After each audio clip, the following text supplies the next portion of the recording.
आज बड़े बड़े लोगों को भी यह मालूम नहीं कि भविष्य में क्या होने वाला है, लेकिन मसीहियों को मालूम है कि भविष्य में क्या होने वाला है। भविष्य में होने वाली सारी घटनाओं का जिक्र बाइबल की पुस्तक में मिलती है। आज हम बात करने जा रहे हैं एक ऐसी विपत्ति के बारे में जो भविष्य में होने वाली है और जिसका जिक्र प्रकाशित वाक्य के पुस्तक में किया गया है, और वह है करोड़ों टिड्डियों का आक्रमण और जिनकी शक्ति बिच्छुओं सी है। मैंने पहले एक संदेश टिड्डियों के बारे में बनाया है, आप उसे देख सकते हैं। आइए वचनों को देखें, वचन क्या कहते हैं टिड्डियों के बारे में।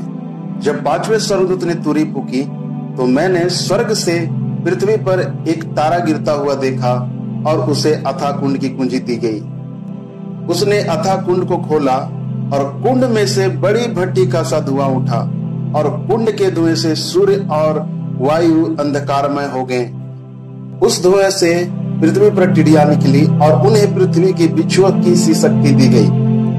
उनसे कहा गया कि न पृथ्वी की घास को, न किसी हरियाली को, न किसी पेड़ को हानि पहुंचाए, केवल उन मनुष्य को हानि पहुंचाए जिनके माथे पर परमेश्वर की मोहर नहीं है। उन्हें लोगों को मार डालने का तो नहीं, पर 5 महीने तक पीड़ा देने का अधिकार दिया गया। और उनकी पीड़ा ऐसी थी जैसे बिच्छू के डंक मारने से मनुष्य को होती है।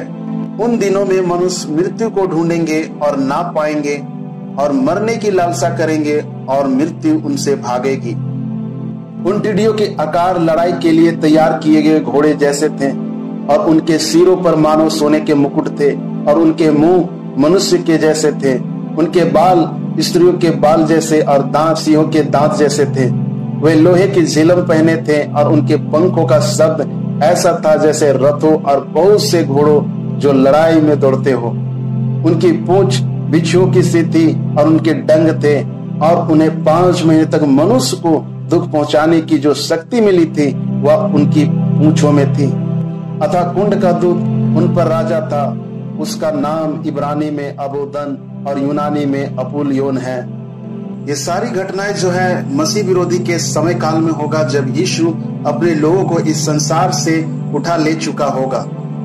मसीह विरोधी के समय काल में प्रकाशित वाक्य में लिखी गई 21 विपत्तियां इस संसार में आएंगी और उन्हीं में से एक टिड्डियों का विपत्ति जिसे आज हमने जाना।